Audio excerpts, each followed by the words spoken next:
یہ احادیث کی جو خدمت ہے، کتنے ائمہ کے اصحاب ایسے ہیں کہ کتنے بڑے بڑے مقامات انہوں نے حاصل کی. جیسے کہا جاتا ہے کہ حضرت زرارہ ابن اعین چھٹے امام کے اور پانچویں امام کے بھی اصحاب میں سے تھے. امام نے فرمایا تھا کہ چھٹے امام نے ان کے متعلق کہ اگر زرارہ نہ ہوتے تو میرے والد کی احادیث ختم ہو جاتی. اور اس قدر یعنی پورا خاندان آل اعین، یہ آل اعین پورا خاندان اس نے دین کی اس قدر خدمات انجام دی ہیں. اچھا، آل اعین کوفی تھے، یعنی ان کے والد کوفے میں رہتے تھے. اچھا، زرارہ کے جو والد تھے وہ عیسائی تھے. زرارہ کے والد عیسائی تھے اور زرارہ کے جو والد، زرارہ کے دادا عیسائی تھے، زرارہ کے جو والد تھے وہ عیسائی سے مسلمان ہو گئے تھے. تو آپ نے دیکھا اس کے بعد ان کے اس بیٹے نے اتنی احادیث کی خدمت کی، اتنی ائمہ کی خدمت کی کہ باقاعدہ یعنی امام نے فرمایا تھا کہ اگر زرارہ نہ ہوتے تو آثار نبوت مٹ کے رہ جاتے. اتنی زیادہ خدمت کی. 2000 سے زائد 2084 کے قریب 2094 بلکہ احادیث زرارہ سے روایات کتابوں کے اندر آئی ہیں. ان کے دو بھائی بھی فقیہ تھے اور عالم تھے، ان کے بیٹے بھی فقیہ تھے. تو اس لحاظ سے روایات کے اندر بہت زیادہ، اور خود زرارہ جو ہیں قبرستان جنت البقیع میں کسی مقام پر دفن ہے. تو اتنے یعنی احادیث کی خدمت کی وجہ سے. تو آپ احادیث کی خدمت کیا کریں گی کہ ان کو حفظ کریں گی اور دیگر لوگوں تک اس کو پہنچائیں گی، برمحل ان کا انتخاب کر کے لوگوں کے سامنے اس کو ذکر کریں گی. یہ آپ کی احادیث کی خدمت ہوگی. اب اتنا وقت نہیں ہے ہمارے پاس، کچھ چیزیں اس کے اندر اور بھی تھیں کہ جو کہ بیان کرنی ہے، لیکن یہ کہ بہرحال بس اس کے اندر ایک بات یہ کہ بچوں کو بھی کوشش کریں کہ شروع سے اس بات کا عادی بنائیں. بچے جب تک مدرسے نہیں آئیں گے، مدرسۃ القائم میں بچوں کا بھی انتظام ہوتا ہے، کوشش کریں کہ اپنے خاندان، اپنے گھر کے بچے جو ہیں وہ اپنے علاقے کے بھی جو دینی مدارس ہیں وہاں پر ان کو داخل کروائیں، کیونکہ یہ بچپن سے ہی انسان ان چیزوں کا عادی بنتا ہے. علماء تک اپنے بچوں کو آپ دیکھ رہے ہیں، ایک عالم ہے اس نے اپنے بچوں کو بھی عالم بنایا ہوا ہے، چھوٹے بچے وہ بھی امامہ لگا کر بیٹھے ہوئے ہیں وہاں پر. تو اس سے کیا ہوتا ہے کہ ایک فضا ایک گھر کے اندر ایک سازگار ہوتی ہے، چاہے وہ عام دنیاوی تعلیم بھی کیوں نہ حاصل کریں، بچپن سے دینی تعلیم کا بھی باقاعدہ ایک انتظام ایک ٹیوشن ٹیچر کے طور پر گھر کے اندر لگائیں، ایک ٹیوٹر کے طور پر کوئی نہ کوئی ان کو پڑھانے کے لیے آئے. تو اب پوری نسلیں اس طرح سے چلتی ہیں. اگر آپ دیکھیں آیت اللہ سیستانی کے جو دادا تھے سید حسین صفوی، آیت اللہ سید حسین صفوی یہ قاضی القضات تھے اپنے زمانے کے. وہاں سے سلسلہ چلا تھے باقر سیستانی، جن کا امام زمانہ سے ملاقات کا واقعہ بھی بہت مشہور ہے، ایک عورت کے پردے کے حوالے سے جو بہت مشہور ہے، جو بھی پڑھنے کا ٹائم نہیں. یہ آیت اللہ سیستانی کے والد ہیں باقر سیستانی، انہی کے نام پر انہوں نے اپنے بیٹے کا بھی نام رکھا ہے.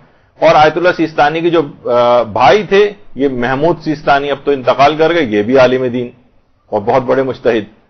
آیت اللہ سیستانی پھر خود اپنے والد اور اپنے دادا کے بعد یعنی یہ خود یعنی سوچیں کہ کیا یہ خاندان ہے کہ ایک سے ایک بڑھ کر اس کے اندر دادا قاضی القضات، اس کے بعد والد بھی آیت اللہ، اس کے بعد خود آیت اللہ سیستانی مرجع عالم، اور اس کے بعد پھر اپنے جو ان کے بیٹے ہیں باقر اور رضا، یہ خود تقریباً درجہ اجتہاد پہ ایک ہیں اور دوسرے کے تو در سے خارج چل رہے ہیں. اور آیت اللہ سیستانی کے جو پوتے ہیں دونوں، یہ بھی دونوں عالم دین. یعنی یہ 5 نسلیں تو میں نے آپ کے سامنے اسی طرح سے جو ہے وہ ذکر کر دی، ایک سے ایک بڑھ کر اس کے اندر جو ہے وہ افراد موجود ہے. تو یہ اس سے ہوتا ہے گھر میں جب ایسی فضا سازگار ہو علم دین حاصل کرنے کی تو پھر اولادوں میں بھی یہ سلسلہ چلتا ہے. تو آپ نے دیکھا دادا، والد، آیت اللہ سیستانی، پھر ان کے بیٹے اور پوتوں تک جو ہے یہ سلسلہ اس انداز سے چلتا ہوا آ رہا ہے. تو اسی طرح سے آیت اللہ بہجت کے جو والد تھے ان کا نام بھی محمود تھا. آیت اللہ بہجت بہت چھوٹے تھے، ایسی تربیت والد نے کی کہ بہجت جو ہے سوچیں کہ کتنے بڑا ایک مرد عارف جو ہے وہ بن گیا. تو بچپن سے یہ سلسلہ جوانوں کے اندر یہ شوق بیدار ہوتا ہے تو پھر کہیں جا کر اس قسم کے افراد نظر آتے. اور اس کے لیے دعائیں بھی کرنی چاہیے. آیت اللہ شیخ جعفر علی کشف الغطا کے متعلق ملتا ہے کہ خانہ کعبہ کو دیکھ کر دعا کرتے تھے کہ پروردگارہ میرے خاندان اور اولادوں کو فقیہ بنا دے, اور پروردگار نے ان کی اس طلب کو دیکھ کر دعا کو قبول کیا, ان کے نامور فقیہ ان کے خاندان میں پیدا ہوا, ایک سلسلہ پورا جو ہے وہ قائم ہو گیا. تو اپنی دعاؤں کے اندر اس سلسلے کو جاری رکھنا ہے کہ علم دین ہماری نسلوں کے اندر باقی رہے. تو اس لحاظ سے بہت اس بات کی اہمیت ہے. اچھا دیکھیے, گھروں میں ہمارے عام طور پر پڑھائی لکھائی کے سلسلے میں کیا ہوتا ہے, فضا سازگار نہیں ہوتی. دنیاوی پڑھائی کے لیے بھی کون سی چیزیں اختیار کی جاتی ہیں جو مائیں عام طور پر کرتی. کہا جاتا ہے کہ اولاد کی تربیت یا پڑھانے لکھانے کے لیے ماؤں کے جو خصوصی حالات ہوتے ہیں تربیت کے, وہ یہ ہیں جو آپ کے سامنے ہینگر اور پنکھے وغیرہ سے پٹائی وغیرہ کا. اس سے گھر کا اچھا ماحول تھوڑی بنے گا. اس مار پٹائی سے آج تک کوئی بچہ پڑھ کے نہیں دیا. ہاں البتہ بچپن سے شوق اگر بیدار ہو گیا تو ایسا شوق ہوتا ہے کہ پھر وہ جوتوں کے پاس بیٹھ کر بھی پھر علم حاصل کرتا ہے, اور پھر بڑھاپے تک یہ شوق چلتا ہے. یعنی کتابوں کے ساتھ وہ بڑا عالم بن جائے گا. کتابوں کے ساتھ آپ دیکھیں بانو امین اصفہانی جو خواتین میں ایک خاتون جو مجتہدہ بنی اور ایسی عارفہ تھیں, وہ خود فرماتی ہیں کہ میرے علاقے میں حضرت اسرائیل کسی کی قبض روح کے لیے آتے ہیں تو مجھے اس کی اطلاع ہو جاتی کہ آج کس گھر میں تشریف لے گئے. تو بانو امین اصفہانی ان کے متعلق میں ویسے پہلے بیان کر چکا ہوں پچھلے نشستوں میں جو کلاسز ہوئی ہیں یہاں پر, کہ بانو امین اصفہانی کی 11 اولادیں تھیں. کوئی سوچ سکتا ہے کہ 11 اولادوں کتنے زیادہ مسائل ہوتے ہیں ان کے تربیتی, اس کے باوجود بھی اتنا علم حاصل کیا کہ درجہ اجتہاد تک پہنچی. لیکن اس کے لیے ویسے ہی کہ ایک دفعہ ایک بیٹے کا انتقال ہو گیا تھا. جس وقت یہ طالب علم تھیں اور علم حاصل کرتی تھیں تو وہ عالم دین کو گھر پہ پڑھانے کے لیے آتے تھے. اس دن انہوں نے خود چھٹی کر لی, آج تو بانو کے بیٹے کا انتقال ہوا, آج کہاں پڑھیں گی. تو انہوں نے باقاعدہ ان کو کسی کو بھیج کر بلوایا کہ آج آپ پڑھانے تشریف نہیں لائے. کہا کہ خانم میں سمجھ رہا تھا کہ آپ آج بیٹے کا انتقال ہو. کہا نہیں, علم دین کے لیے. یعنی انہوں نے اپنے جو معمولات زندگی اس کو متاثر نہیں کیا. تو یہ تبھی اس بلندی اور اوج تک یہ افراد پہنچتے ہیں.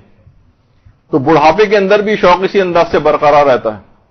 مرجے ہو جاتے ہیں لیکن مطالعے کا شوق. آیت اللہ شبیری زنجانی آج بھی اتنا مطالعہ کرتے ہیں. اسی طرح ہمارے سارے مراجع کا یہی حال ہے. اور نماز کا شوق اگر بچپن سے ہو جائے, علم دین کا شوق بھی نماز کا شوق ہو جائے, تو یہ پھر بچپن سے ہی اپنے پیچھے نمازیں بھی کھلونوں کو رکھ کے اور اپنے جو بھی اس طرح کے جو ہوتے ہیں ان کو پڑھانے کا شوق ہو جاتا ہے. بچیاں ہیں ان کو اگر اس کا عادی بچپن سے بنایا جائے, علم دین کے لحاظ سے بھی ہے اور عبادت کے اعتبار سے بھی یہی بات ہے. حتیٰ کہ پھر یہی بچے اگر بیمار بھی ہو جاتے ہیں تو وہاں پہ بھی کہتے ہیں کہ ہمیں نماز پڑھنی. بچیاں بیمار ہو جاتی ہیں تب بھی اسی بیماری کی حالت میں اپنی کوئی نماز چھوڑنے کو تیار نہیں ہوتی. یہاں چھوٹے بچے جن کے پاؤں میں فریکچر وغیرہ ہو گیا ہے, وہ والدین اپنی گودوں میں اٹھا کے پاؤں پہ پلاسٹر بندھا ہوا ہے, وہ کہہ رہے ہیں گھر پہ رو رو کے اس نے ضد کی ہوئی کہ نہیں مجھے ہر صورت میں مدرسے جانا ہے. تو یہاں تک پھر ایسا ایک شوق جو ہے وہ بیدار ہو جاتا ہے. اور پھر جب یہ بوڑھے ہو جاتے ہیں اور کھڑے ہونے کے بھی قابل نہیں ہوتے تو نمازوں کو کسی صورت قضا نہیں ہوتے, لیٹ کے بھی نماز پڑھنے کی صورتحال ہوتی ہے تو لیٹ کر نماز پڑھتے ہیں. بیٹھ کر کتنے بزرگ ہو جائیں, اسپتالوں کے اندر ایڈمٹ ہو جائیں, لیکن اس کے باوجود بھی کھڑے ہونے کی بھی طاقت نہیں رہی تو بیٹھ کر اس انداز سے اپنی عبادت کو انجام دیتے ہیں. یعنی وہ شوق جو بچپن سے شروع ہوا تھا وہ کسی لمحے وہ شوق ختم ہونے نہیں آتا, چاہے وہ علم کا شوق ہو, عبادات کا شوق. تو اس لحاظ سے بہت ضرورت اس بات کی ہے. تو اچھا, اس میں آپ کو ایک بات اور بھی دیکھ رہی ہے کہ گھریلو کام کاج سے آپ کو پہلو طے نہیں کرنا ہے کہ بس آپ کہنے اب تو میں مدرسے جا رہی ہوں تو اب تو میں گھر کا کھانا بھی نہیں پکاؤں گی اور گھر کی صفائی ستھرائی بھی نہیں کروں گی, اور والدین چلا رہے ہیں گھر پہ اور دیگر بھائی بہن ناراض ہو رہے ہیں, یہاں تک کہ یہ سب باتیں سبب بنے گی کہ آپ کا تعلیم دین کا سلسلہ ادھورا رہ جائے. تو آپ کو گھریلو کام بھی سب کرنے ہیں. حتیٰ کہ کتنے ہمارے بزرگ علماء وغیرہ جو ہیں, دیکھیں نمازوں کے اعتبار سے بھی یہ بات جو سلائڈس رہ گئی تھی آپ کو دکھانی, کہ اگر عادت ہو جائے اس کی تو کسی بھی عہدے پر اور جاب پہ بھی انسان ہو وہاں پہ بھی اپنی نمازوں کو انجام دیتا ہے. تو گھریلو کام کاج کے اعتبار سے بھی ہمارے علماء ہیں, مثلا اس بزرگی کے عالم میں بھی اگر مثلا ان کو روٹی لینے جانا پڑ رہی ہے تو وہ گھریلو کام کرتے بھی نظر آتے ہیں. آیت اللہ نوری ہمدانی یعنی مرجع تقلید ہیں، لیکن گھر کی سودا سلف لانا، سبزی لانا خود بازاروں میں جا کر لے کر آتے ہیں. تو معمولی سا علم حاصل کرنے کے لیے یہاں آنے کے لیے اب گھریلو کام کاج سے اپنے آپ کو کہیں کہ نہیں اب تو میں گھر کے کام نہیں کروں گی، یہ ایک اچھا رویہ نہیں ہوگا. رحمتک یا ارحم الراحمین وصلی اللہ علی محمد وآلہ الطاہرین.